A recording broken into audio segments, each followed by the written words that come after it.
Muy buenas, mi nombre es Eleazar Cobos, soy ingeniero de grado en diseño industrial y desarrollo de producto, también especialista en metrología y control de la calidad.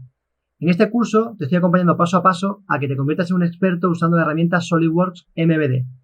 Lo que vamos a ver en esta sesión es la introducción a cómo utilizar manualmente la herramienta de cotas que nos ofrece tanto DIMExpert como cotas MVD. Lo primero que me gusta hacer antes de entrar de lleno con la parte del software es explicar conceptualmente cómo se tiene que plantear la acotación de una pieza para que nos adaptemos a la manera en que el control de la calidad de la metrología entiende la acotación y las tolerancias dimensionales para cualquier objeto. Para ello voy a apoyarme teniendo como referencia la pieza que estamos intentando acotar, que sería esta de aquí, en un archivo que me permita dibujar de forma sencilla. Sabiendo que la forma de mi pieza es la que acabamos de ver, vamos a intentar plantear el trabajo que tenemos que realizar. Lo primero que tenemos que saber es que existen dos tipos de cotas. Las cotas de dimensión y las cotas de posición. Un objeto no está perfectamente definido hasta que su dimensión y posición están totalmente restringidos y se restringen mediante cotas. Voy a poner un ejemplo gráfico que se basa en mi pieza. Tenemos un tocho de material.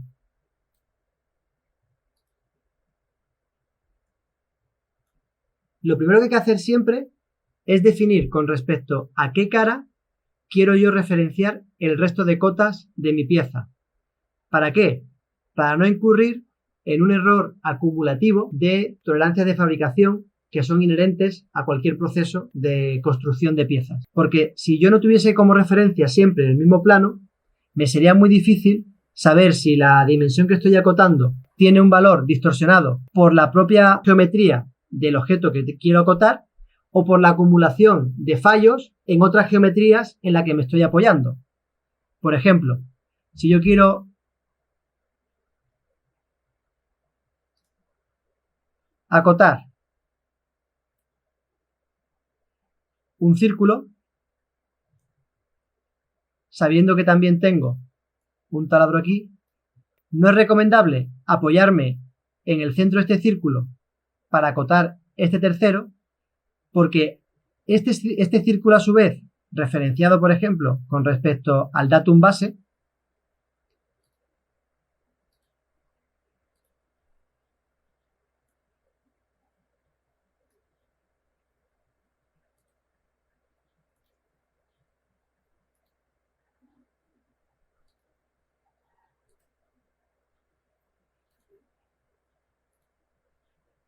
ya acumularía el error asociado a la cota que va del datum al primer círculo más el error asociado a la cota que va del primer círculo al segundo. Lo lógico es que los dos se referencien siempre al datum y así puedo tener controlada la cantidad de error que estoy manejando en todo momento. Porque recordemos que un datum no es más que un plano virtual de referencia, que es hipotéticamente perfectamente plano, cosa que mi pieza nunca lo es. Vamos a explicar un poco mejor este concepto. Si yo quiero acotar una dimensión, lo peor que podría hacer es apoyarme en mi propia pieza. Supongamos que esta es mi pieza, esta es la cajera a acotar y mi objetivo es definir la dimensión de esta distancia. Lo peor que puedo hacer es apoyarme en la propia cara de la pieza, porque esta cota, que a vista macroscópica puede parecer muy intuitivamente sencilla de definir, si hago un zoom aquí y aquí, lo que tengo sería algo así. Una hipotética línea de referencia y una rugosidad igual que aquí.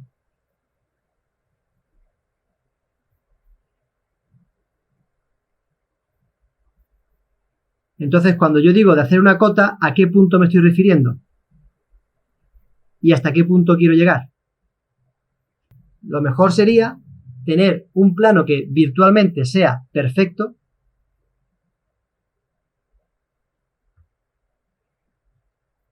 en el que apoyar toda la cara de la pieza tomar esta como la cota cero y ahora empezar a tomar referencias del modelo respecto de ese plano. Obviamente en el mundo real nunca va a existir un plano perfectamente horizontal a nivel atómico, pero sí que podemos tener un plano con una rugosidad tan pequeña respecto de la rugosidad de mi pieza que se pueda considerar plano a efecto de tomar medidas. Es decir, si la escala de la rugosidad del plano azul es tan pequeñita comparada con la rugosidad de mi pieza verde, que aun sabiendo que no es perfecto, yo puedo considerar que es plana, me vale como referencia para tomar cualquier dimensión dentro de la pieza.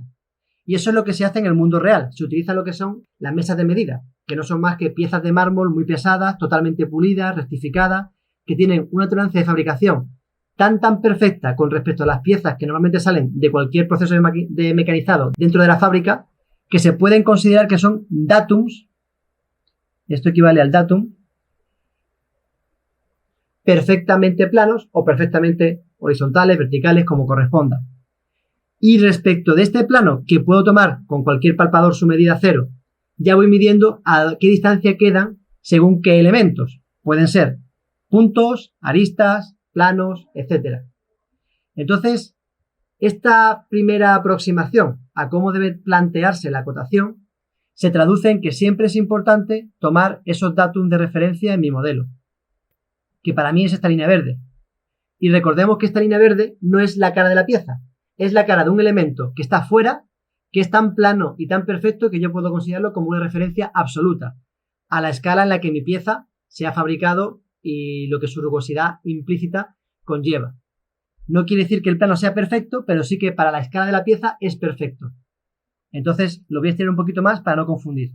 Este datum no es la cara de mi pieza, es algo que se apoya en mi pieza y con respecto a lo que yo puedo tomar medidas. Ahora sería una tontería haber hecho todo este esfuerzo para hacer cotas que, en lugar de referirse al datum, se refieran a otro elemento que a su vez ya se acotó con el datum. Por lo tanto, todas las cotas que tengo que tomar como objeto de la metrología y del control de calidad deben siempre estar referidas a un datum. Así que ya sabemos algo más, que es un datum, porque tiene sentido y que siempre hay que definirlo en nuestras piezas y siempre me tengo que apoyar en los datums a la hora de acotar cualquier dimensión o geometría. Ahora bien, ¿cómo puedo saber yo dónde está este objeto en el espacio? Pues lo primero que tengo que saber para ubicar un objeto es su dimensión. No es lo mismo que sea así a que sea así. La cota asociada a su dimensión es la que, en principio, sería el primer tipo de cota a definir. Intuitivamente podemos hacernos a la idea de que estamos hablando de diámetros, anchos, largos, etc. Lo siguiente que tengo que saber es su posición. Una vez que ya sé su dimensión, es a qué distancia queda de qué cosa. En este caso vamos a quedar siempre referido a los datums. Pues saber su centro o su extremo, a qué distancia queda de este datum, será una cota de posición. Por ejemplo, una cota de distancia. Quiero saber la distancia horizontal del datum al cuadrante o del datum al centro de mi pieza. Cuando tenga posicionada esa geometría, siempre va a ser porque conozco tanto su dimensión diametral como su posición en X y en Y, si nos estamos refiriendo al plano 2D. Lo mismo le va a pasar a este taladro de aquí o a otro taladro que tenía en mi pieza más a la derecha. No obstante, puede suceder que haya ciertas medidas que no dependan del datum. Por ejemplo, si volvemos a la pieza que tenemos de referencia, nos damos cuenta de que la distancia que hay entre el tetón de la leva y su agujero están vinculadas. No tiene mucho sentido que de este tetón a este datum conozcamos su distancia, porque lo que realmente es capital para que eso encaje es que controlemos la distancia que hay de este agujero al tetón. Entonces aquí sí puede llegar a tener sentido utilizar lo que sería una cota de posición, pero referida a un elemento interno de la pieza. Es decir, no quiero conocer la distancia que hay desde el datum hasta el centro, sino la que hay desde este centro hasta este otro, porque es esa pieza la que yo estoy utilizando como referencia. Por lo tanto, lo mejor que podemos hacer es definir como datum una cara cilíndrica de mi pieza. Así estaré siempre refiriéndome a ese elemento de control central cuando tenga que posicionar cualquier otro objeto que dependa de él. Y no tendré que apoyarme en dos geometrías de mi modelo para que de forma indirecta se vaya acumulando la tolerancia. Es decir, hay que plantear bien la selección de datums para conseguir el objetivo que yo necesito en mi pieza en concreto. Por lo tanto, una vez que tenemos más o menos claro cuál sería la forma de plantear la acotación, vamos a ver cómo se ejecuta efectivamente en SolidWorks tanto un tipo de cota como otro. Recordemos que para entrar en la gestión de MVD tengo dos modos, tanto la pestaña de cotas MVD como la pestaña BIM-Expert. Aquí tengo el icono de cota de ubicación y el de cota de tamaño. Intuitivamente se entiende ya el concepto, pero mucho más claro si prestamos un poco de atención a lo que SolidWorks nos ofrece en la imagen. La cota de tamaño, obviamente, hace alusión a un diámetro y la de ubicación a una distancia entre dos elementos que están equidistantes. Por ejemplo, aquí estamos acotando las caras planas de nuestro prisma. Vamos a ir ubicando nuestros distintos elementos en la pieza. Para ello, yo voy a hacer una primera acotación básica de todo lo que son los tamaños que tengo que controlar. Cota de tamaño, y me tengo que referir a un único elemento, por ejemplo, a esta cara cilíndrica. Él me pregunta si quiero sacar la cota del tetón en este menú emergente, del saliente, y yo valido. Haré lo mismo con el resto de elementos. Lo que tengo que tener muy claro es que inicialmente ya tiene asociada una tolerancia, por defecto más menos 0,25. Por supuesto que esto se puede editar. Yo puedo cambiar su tolerancia aquí, en la precisión tolerancia del gestor de opciones de la cota.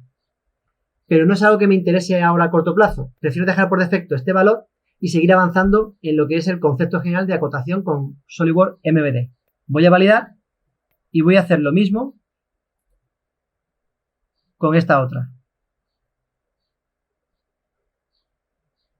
Fijaos que en el menú emergente ahora me permite seleccionar si es un taladro o si es una matriz. Por defecto, él ha entendido que esto es una matriz porque se ha dado cuenta de que existen dos taladros que están relacionados. Si yo quiero acotar ambos como parte de una matriz, tiene sentido que active este objeto. Pero si lo que quiero realmente es ceñirme a la funcionalidad de mi pieza, os recuerdo que tenía un elemento que entraba en uno o en otro. Con lo cual lo que me importa no es la distancia que hay entre estos dos taladros, sino la distancia que hay de un taladro al centro. Es mucho más inteligente plantear esta opción, taladro, y acotar el taladro de forma independiente. Así podré decir que este taladro tenga un tamaño X y una posición respecto de este datum la que corresponda, pero nunca vincularlo al otro, porque si lo vinculo al otro puede pasar que la posición de este con respecto al centro sea correcta, pero por la propia tolerancia de fabricación este se desvíe del centro más de lo deseable. Así que es mejor controlar siempre independientemente, para este caso en concreto, para otro puede que no, la distancia que hay del taladro individual al tetón central. Dicho esto, ya tenemos acotado el tamaño de un taladro y tenemos acotado el tamaño del tetón central. Bueno, ahora que ya sabemos cómo aplicar cotas de tamaño, vamos a repasar las cotas de ubicación. Las cotas de ubicación nos permiten referenciar desde un elemento dado a otro qué distancia los separa. Lo mejor es que primero definamos los datums, que son esos planos virtuales en los que se apoya mi pieza, bloquean su movimiento y me permiten tener una referencia clara desde la que tomar dimensiones.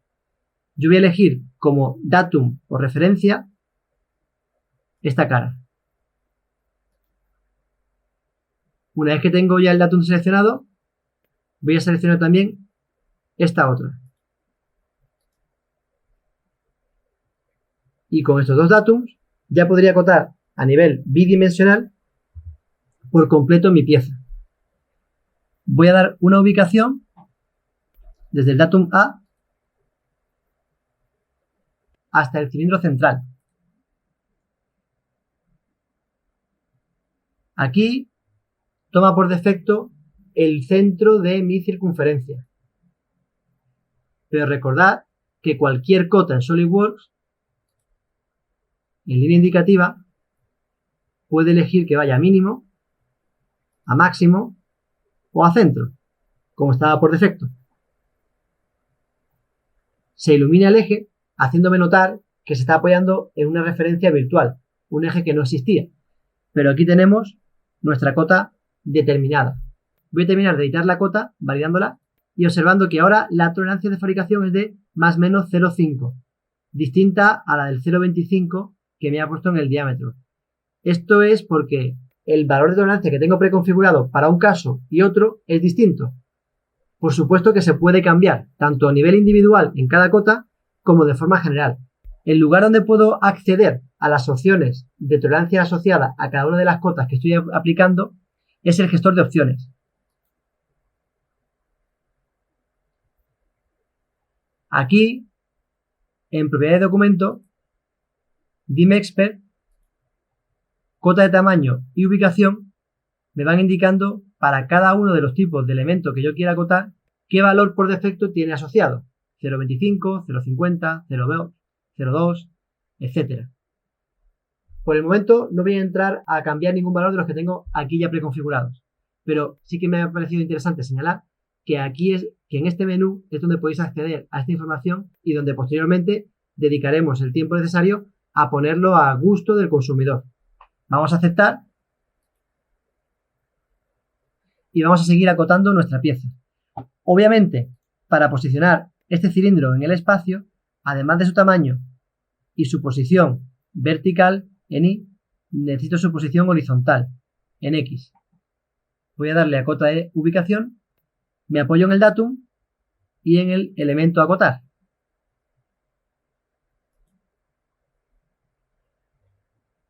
Y ahora sí, esta cara cilíndrica tiene todos los elementos que necesita tener definido para considerar que está perfectamente restringida.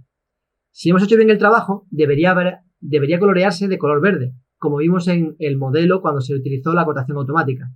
El que no veamos ahora mismo las caras de mi modelo coloreadas es porque no tengo activo el modo de mostrar estado de tolerancia. Pinchando en este icono o en su versión en miniatura, voy a ver de color verde todo aquello que ya no requiera de más acotación. De color amarillo, lo que aún esté por terminar de definir, y en color gris, todo lo que no está ni siquiera definido. Hay un color más, que es el rojo, y es cuando estoy sobre restringiendo mi pieza. Tiene más información de la que realmente debería tener. Nunca es deseable que algo aparezca de color rojo, hay que evitarlo, y nunca es recomendable que algo aparezca en amarillo o gris, porque quiere decir que esa información está por aportar.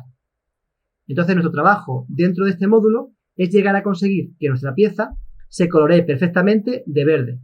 Ya sabemos cómo empezar a interactuar con las herramientas básicas de acotación MBD y en la siguiente sesión profundizaremos en cómo avanzar dentro de esta pieza utilizando opciones avanzadas de esta herramienta hasta dejar perfectamente restringido todo el volumen de control, que es el de la pieza que estoy tratando de dimensionar. Como siempre digo, espero que os haya gustado mucho la clase, que hayáis aprendido también muchísimo. No dudéis en compartir, darle a like y, como siempre me gusta decir, que fluya el conocimiento.